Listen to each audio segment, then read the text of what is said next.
എല്ലാവർക്കും നമസ്കാരം. ഞാൻ ഇന്നിവിടെ സംസാരിക്കാൻ പോകുന്നത് ദേശീയ ഐക്യം നേരിടുന്ന വെല്ലുവിളികളെ കുറിച്ചാണ്. നമ്മുടെ ഭാരതത്തിൻ്റെ ദേശീയ ഐക്യം നിരവധി വെല്ലുവിളികൾ നേരിടുന്നുണ്ട്.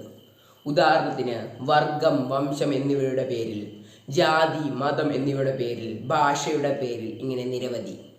അതിൽ ഏറ്റവും കൂടുതൽ വെല്ലുവിളികൾ നേരിടുന്നത് ഭാഷയുടെ പേരിൽ തന്നെയാണ്. നമുക്കറിയാമല്ലോ, നമ്മുടെ ഭാരതം നിരവധി ഭാഷകൾ കൊണ്ട് നിറഞ്ഞതാണ്. അതുതന്നെയാണ് വലിയ പ്രശ്നം. ബ്രിട്ടീഷുകാർ നമ്മുടെ ഇന്ത്യയെ ഭരിച്ചിരുന്ന കാലത്ത് ആ ഭാഷയായിരുന്നു ഒരു ആയുധമായി എടുത്തിരുന്നത്. അവർക്കറിയാമായിരുന്നു, നിരവധി ഭാഷയുള്ളതിനാൽ എല്ലാവർക്കും ആശയവിനിമയം നടത്താൻ കഴിയില്ല. അതോടൊപ്പം ബ്രിട്ടീഷുകാർ ഒരു ഭാഷയും കൂടുതൽ ചേർത്ത് കൊടുത്തു. ഇംഗ്ലീഷ് എന്ന ഭാഷ നമ്മുടെ ഭാരതത്തിൽ വരികയും അങ്ങനെ കുറച്ചു പേർ ഇംഗ്ലീഷ് പഠിക്കുകയും ചെയ്തു. അങ്ങനെ ഇംഗ്ലീഷ് പഠിച്ചവർ യൂറോപ്യന്മാരായി മാറുകയും ചെയ്തു. അപ്പോൾ ഇംഗ്ലീഷ് പഠിച്ചവർ യൂറോപ്യൻ സംസ്കാരത്തിലോട്ട് മാറുകയും ചെയ്തു. അങ്ങനെ ഇന്ത്യക്കാരായവർ യൂറോപ്യനിലോട്ട് മാറുകയും ചെയ്തു. അപ്പോൾ ഭാഷ എന്ന് പറയുന്നത് വളരെ പ്രധാനമായ ഒരു കാര്യം തന്നെയാണ്. അപ്പോൾ നമ്മുടെ ഭാരതത്തിൽ അത് നിരവധി ഭാഷ ഉള്ളതിനാൽ തന്നെ ഒരു സംസ്ഥാനത്തുള്ളവർക്ക് മറ്റുള്ള സംസ്ഥാനത്ത് ആൾക്കാരുമായി ആശയവിനിമയം നടത്താൻ കഴിയില്ല.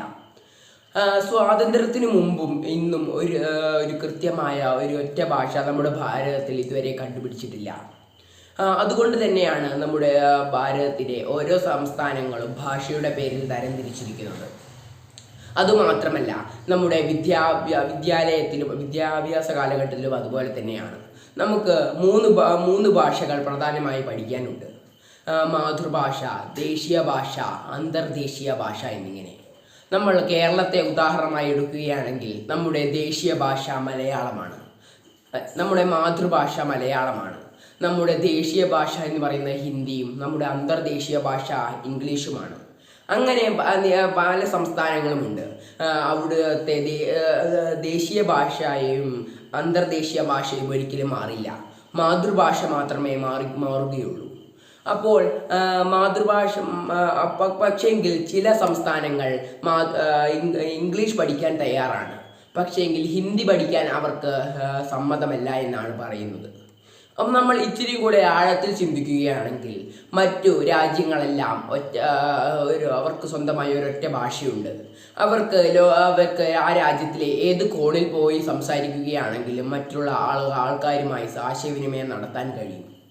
പക്ഷേങ്കിൽ നമ്മുടെ ഇന്ത്യയിൽ നോക്കുകയാണെങ്കിലോ, മലയാളി മലയാളം സംസാരിക്കുന്നു, തമിഴ് സംസാരിക്കുന്നു. ഇപ്പോൾ കേരളത്തിലെ ഒരാൾ മറ്റു സംസ്ഥാനങ്ങളിലോട്ട് പോവുകയാണെങ്കിൽ അവർക്ക് ആശയവിനിമയം നടത്താൻ ബുദ്ധിമുട്ടായിരിക്കും.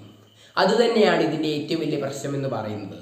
പക്ഷേങ്കിൽ നമ്മുടെ ദേശീയ ഐക്യം വർദ്ധിപ്പിക്കാനും നമുക്ക് പല വഴികളുമുണ്ട്.